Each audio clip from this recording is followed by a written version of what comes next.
I'm Tom from DIY Life Tech, and this is a look at my solar-powered Gadget charger.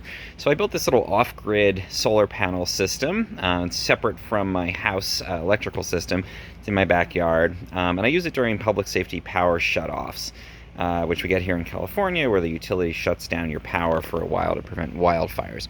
But I was thinking, I've got this relatively small system, and what can I do with it where I can make the best use of that power, both during a shutoff and during normal times? And what I arrived at was charging gadgets, because I realized I have so many different gadgets, from cell phones to laptops to cameras and all kinds of just electronic things that are really very important for day-to-day life. Getting online and using a phone is really significant for work, really significant for entertainment and communication. And I realized, if I could charge those reliably, even if there was no electrical power from the grid, that would be a pretty good use of a relatively small system, because gadgets kind of make an outsized impact in our life. If we have our gadgets charged up and ready to go, there's a lot of safety things we can do, like communicate with the outside world, that we couldn't do otherwise, and a lot of entertainment and other opportunities there. So I decided to build an off-grid gadget charger. And what we got here are three Renogy 50-watt solar panels. These are 12-volt panels. You can get them directly from Renogy, and you can also get them on Amazon. And then a 100-watt panel over here. Now, it's not ideal to combine wattages. Ideally, you want all your panels to be the same, but this is what I had. So I set these up. They're going into a 4-way MC4 splitter and a fuse. And then they're going into my Adventurer charge controller. This is not waterproof. It's not the rainy season in California, so just leave this guy up here, and it's not going to rain for a bit. Once it starts to rain, I'll tuck this behind the panel and it's protected, or I can get a waterproof one to put on here instead. But this regulates the power coming in from the panels. And again, 150 watts here, 100 watts there, nominally 250 watt system. Realistically, it's usually more like 180, 190, because combining these panels isn't ideal, and also this is a PWM instead of an MPPT charger, so it's not super efficient, but good enough. We can scroll through here and see the power getting out. It's pretty overcast right now. You can see how much power we've generated since this last reset. Battery voltage, all of that is being used to charge this deep cycle battery here. So this is a Renogy solar battery, and this is storing the power that's coming in from the panels. And that's really important, because I wanted to be able to charge my gadgets from this solar panel system overnight when the panels aren't actually generating any power, or in conditions like this where it's pretty overcast. So the battery stores the charge. Then it goes into a Renogy inverter, which again is tucked in behind the panels here. And then that goes into a long extension cord. And this is just a 120 volt extension cord. It's running through here, comes around into my garage, up and over a door here, and then finally in here into a inline GFCI, so just to give it a little bit of extra protection, and then into this kilowatt, so I can monitor how much power I've used off of the off-grid system there, and then finally into a plug strip that you can see in the background there. And then here in my garage, it's charging things like my Dyson vacuum cleaner when I want to plug that in, the charger for my Craftsman tools. So anything that's sort of garage oriented, I can charge up in here, again, off of that off-grid system. Then I've got another extension cord running from there. It's coming under the weather stripping into the house here. And then this ultimately terminates in another plug strip in here, and I can plug in this AA battery charger if I want to charge up some batteries, again off of that solar power. I've got a air purifier that I've plugged in here, because again, this is 120 volts, so it's just like a normal plug strip. I'm limited by the size of my inverter and how much power I'm generating, but in broad daylight, where I'm generating up to about 180 watts, I can run some pretty significant things off of this, or I can let that power accumulate in the battery to be used overnight, either way.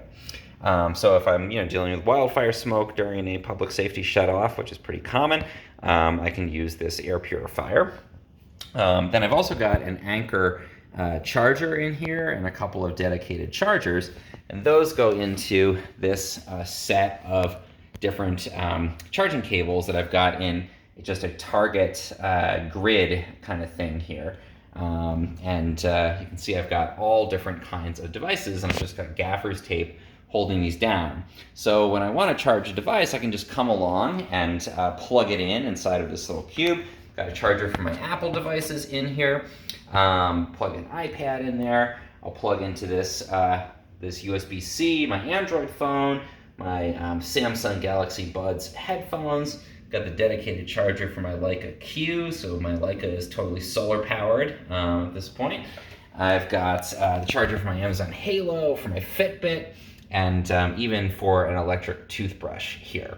So the cool thing with this is, now that these are all connected up, again, to this Anchor charger, directly to the power strip that ultimately is being powered off of my off-grid panels outside, I can come and plug in all my gadgets, and they're basically solar powered at that point. Again, they're taking that power that's from the backyard and charging up, and I just charge all my gadgets now using this system.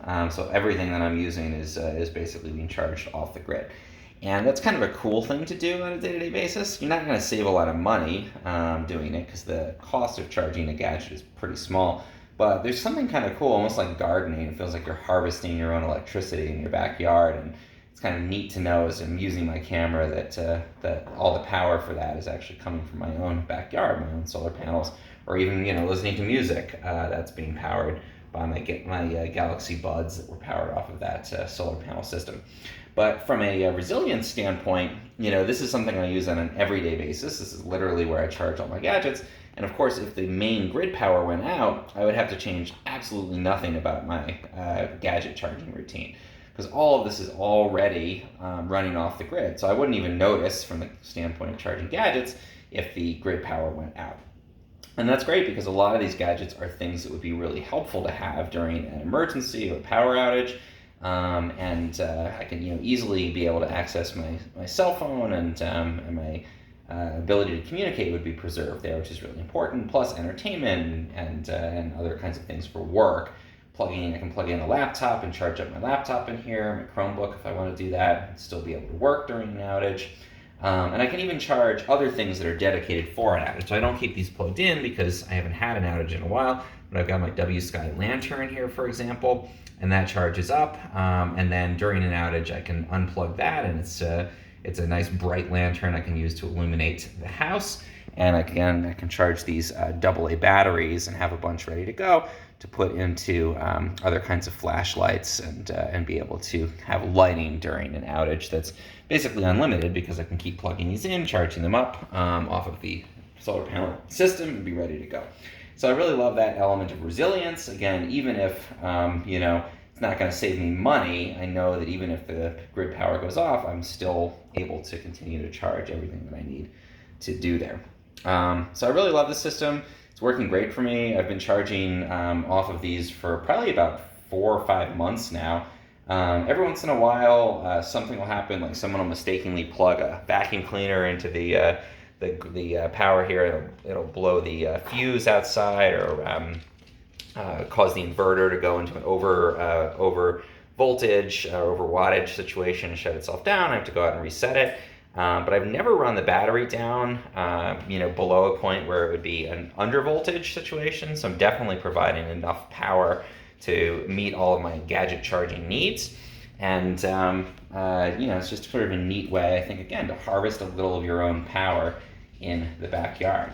Obviously, only do this if you feel totally comfortable working with electricity.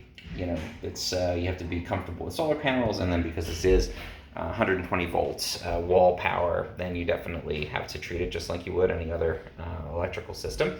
But I'm really excited about my off-grid system, and I would encourage you to check it out if you feel comfortable building something similar. You can add a little resilience, add a little bit of ability to experiment with solar, and you can charge up your own gadgets that way.